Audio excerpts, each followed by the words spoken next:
최근에 여러 가지 좋은 추가적인 비수술적인 치료 또는 운동요법 이런 것들을 통해서 우리가 좀 더 치료를 완벽하게 해 나가게 되는데요. 그 중에서 비수술적으로 폐경무, 비뇨 생식기 증후군을 치료하는 것들을 소개를 해드리도록 하겠습니다.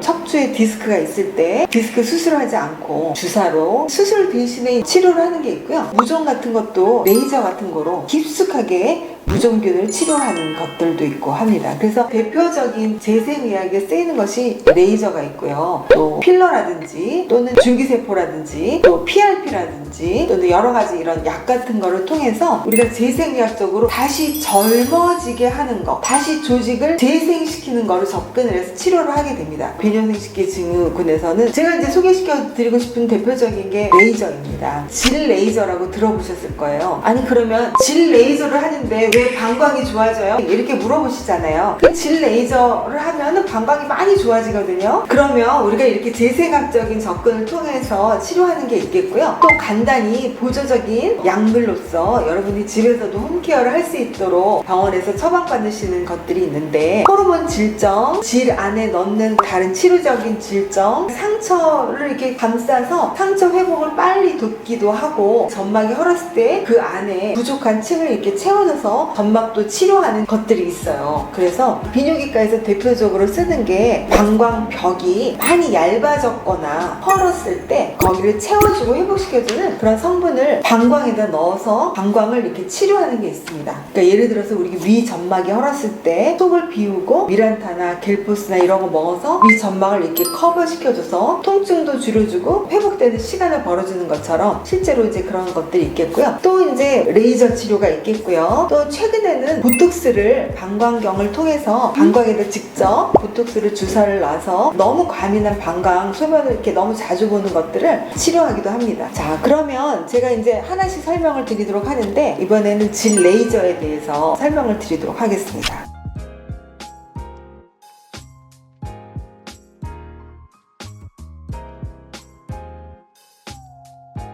아니 원장님, 질 레이저를 하는데 방광이 왜 좋아져요? 이렇게 물어보시잖아요. 근데 방광이 많이 좋아집니다. 이 질 레이저는요, 질도 재생을 시키지만 방광도 재생을 시켜요. 그 원리가 무엇이냐면요, 이 질 레이저는 얼굴에 쓰는 레이저보다 굉장히 강력한 레이저를 쓰게 됩니다. 에너지가 최소한 8배에서 10배, 또 심지어는 깊이를 조절해서 한 20배까지도 강력한 레이저를 쓰게 돼요. 여러분 놀라실 수도 있는데요, 이런 종이를 놓고 레이저를 쓰면 종이가 구멍이 뻥 뚫리는 게 보입니다. 그렇게 강력한 레이저를 질에다가 하게 되면요, 여러분 질하고 방광이 붙어 있거든요. 붙어 있기 때문에 질 깊이 2.5mm, 3mm까지 강한 에너지로 레이저를 팍팍팍팍 쏘게 되면 얘네들이 엄청나게 화상도 있고 상처를 많이 받게 됩니다. 출혈은 별로 없지만 상처 치유 효과에서 막 질이 재생이 되잖아요. 그런데 동시에 그때 무엇이 생기냐면 혈액순환이 엄청 많아져요. 그래서 거기에 엄청나게 많은 질로의 질벽으로 혈관이 확장이 되면서 혈액이 몰입이 되는데, 거기 붙어있는 게 방광이잖아요. 그래서 방광벽에도 혈액순환이 엄청 많이 되게 되고, 특히 요도 주변이나 질벽 위쪽에 해당하는 방광 아래쪽에는 방광이 굉장히 빠르게 같이 회복을 하게 됩니다. 그래서 요도 관략근 또는 요도를 지지하고 있는 이런 근육들과 인대들이 같이 재생을 하게 됩니다. 그래서 질 레이저를 잘 받으면 요실금 증상,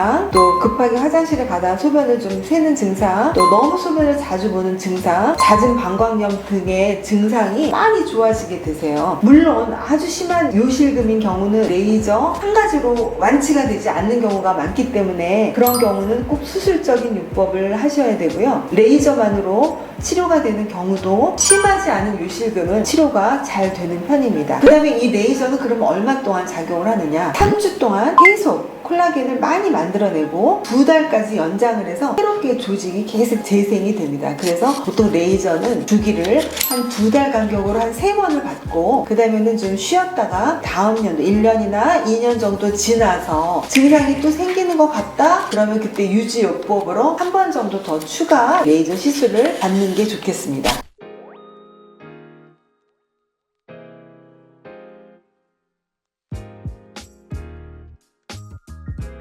제가 말씀드리고자 하는 거는 호르몬 치료를 하고 있는 동안에는 증상이 많이 진행이 잘 안 되시는 편이고 호르몬을 계속 치료를 하셔라. 네, 제가 그렇게 말씀을 드리고요. 요새는 치료를 79세, 80세까지도 하실 수 있습니다. 옛날에는 이제 그런 말을 잘 안 했어요. 60세가 넘으면 거의 치료가 힘듭니다 라고 얘기했는데 요새는 그렇지 않고요. 호르몬 치료를 오랫동안 하실 수 있습니다. 그거는 전문의랑 계속 상의를 하시면 되겠고요. 그 다음에 호르몬을 중단한다 그러면 빠르게 이제 이런 증상이 한 달이나 두 달부터 빠르게 진행돼서 또 생깁니다. 그러니까 이제 어떤 환자분들은 원장님 저 호르몬 치료하고 많이 좋아졌는데 이제 그만 먹어도 되겠죠? 그리고 이제 호르몬 치료를 한 번 하면 이제 이게 계속 유지된다고 생각하셨던 것 같아요. 그래서 중단을 했는데 원장님 안 나왔어요. 네, 안 나셨어요? 그랬더니 6개월이 지나니까 또 똑같아요. 이렇게 말씀하시는데 이것은 호르몬 치료를 계속 지속적으로 하셔야 된다는 거를 말씀드리고자 하는 겁니다.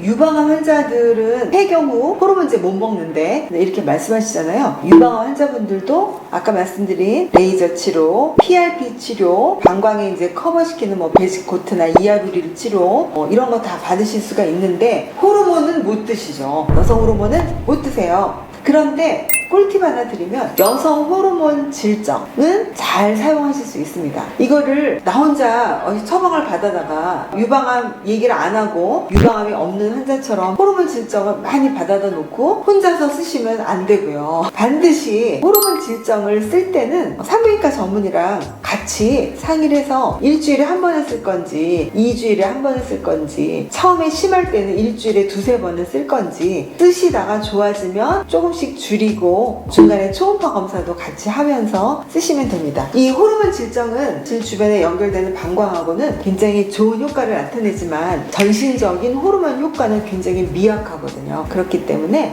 유방암 환자분들도 레이저 치료를 받고 또 질의 상처 커버를 하는 그런 제품들을 사용하시고 이렇게 호르몬 질정을 같이 사용하실 수 있습니다. 그래서 이 호르몬 질정은 유방암, 또 자궁 내막암, 그 다음에 정맥 혈전증 있는 이런 환자분들 질에서 쓸 수가 있다. 질에 쓰는데 비뇨생식기계인 질도 증상이 많이 개선이 되고 방광에 관련된 증상도 많이 개선이 된다. 이렇게 같이 말씀을 드리도록 하겠습니다.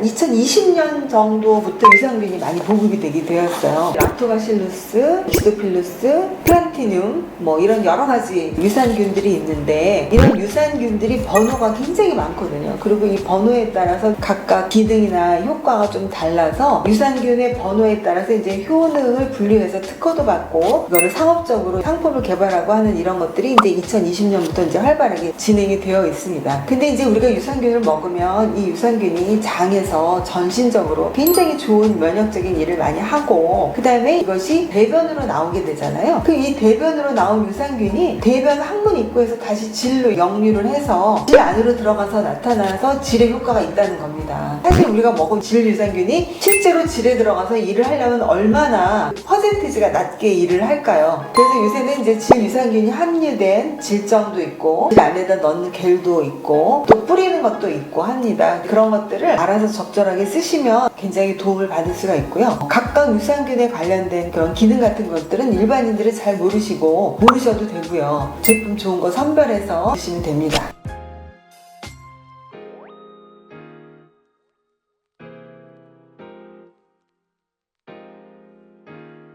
오늘은 이제 여러분이 말하기 부끄러운 또 너무 자존감이 이제 많이 상할 수 있는 정말 나이 든 할머니한테서는 나타나는 증상들인데 여성 호르몬 감소에 의한 증상이 원인이라고 말씀을 드렸고요. 우리가 이것을 폐경 후 배뇨생식 증후군, 폐경 후 비뇨생식기 증후군 이렇게 표현을 한다고 말씀드렸습니다. 거기에는 이제 소변 자주 보는 거, 잘 못 참는 거, 기침하면 새는 보감 요실금, 그것도 성교통, 질건조 이런 것들이 다 복합적인 거라고 말씀을 드렸고 결론은 호르몬 치료가 이렇게 폐경 후 비뇨생식기계 증상을 치료하는 메인 치료제다. 우리가 보조적으로 레이저라든지 PRP라든지 안에 넣는 여러 가지 다른 제품들을 통해서 보조적으로 재생 치료를 받을 수가 있다. 자, 그리고 나는 호르몬 치료를 받을 수 없는 유방암이나 자궁 내막암이나 혈전증이 있는 환자예요. 어떻게 해요? 라고 했을 때는 우리가 국소적인 그런 치료나 레이저 치료로 해결할 수가 있다. 이렇게 이제 결론을 말씀드렸어요.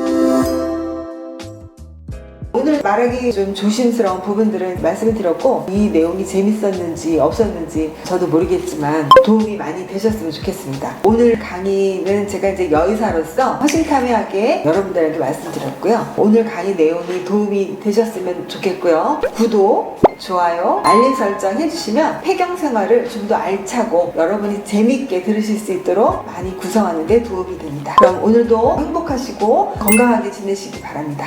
감사합니다.